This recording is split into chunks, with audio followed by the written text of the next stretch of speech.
Bonsoir, merci d'avoir accepté notre invitation.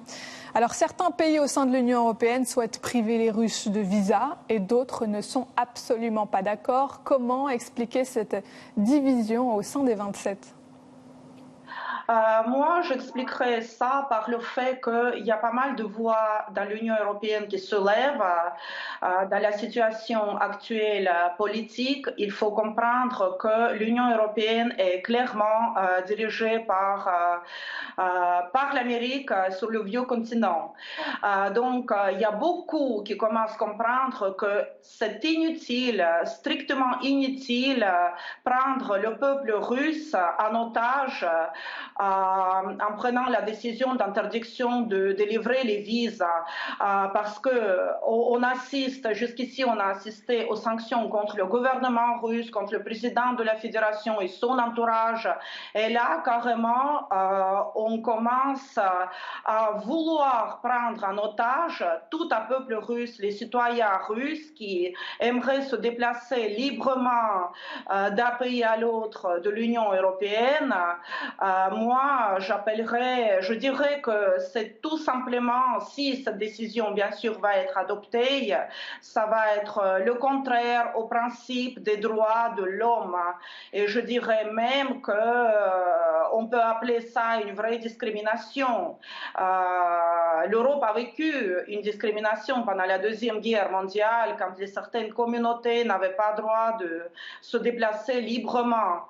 Je pense que tout cela ne mènera à rien et on espère que les voix éclairées dans l'Union européenne s'élèveront pour ne pas permettre que cette décision soit adoptée. Par exemple, le porte-parole du département des visas d'État des États-Unis a déclaré pendant un briefing à la presse étrangère que les États-Unis n'envisagent et n'envisageraient pas l'interdiction de délivrer les visas aux Russes.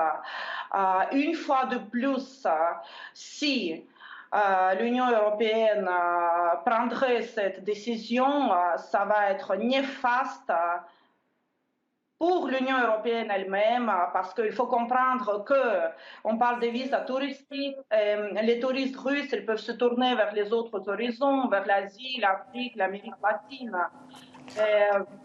Alors, néfaste peut-être d'un point de vue aussi économique, puisqu'il va forcément y avoir un manque à gagner en période de crise économique. C'est pas forcément judicieux de mettre en place une telle mesure.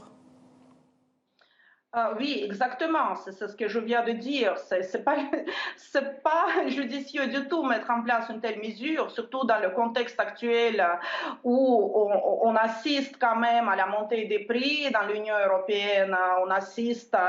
On sait que l'hiver s'annonce très très rude. On ne doit pas s'enfoncer encore plus. Il faut vraiment commencer à comprendre que tout ça ne mènera nulle part, tout ça c'est inutile et avant tout néfaste pour l'Union européenne elle-même. Alors l'Allemagne parle de ne pas punir tous les Russes pour les actes de leur président.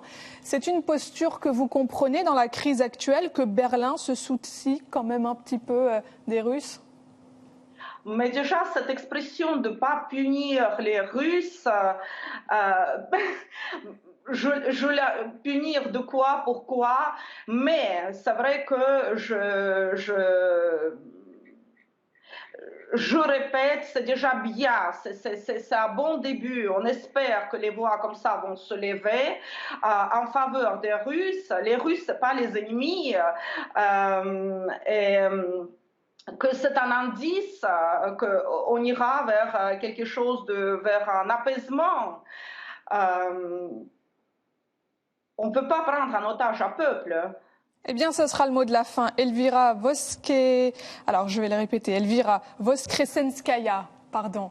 Merci d'avoir répondu à nos questions. Je rappelle que vous êtes géopolitologue.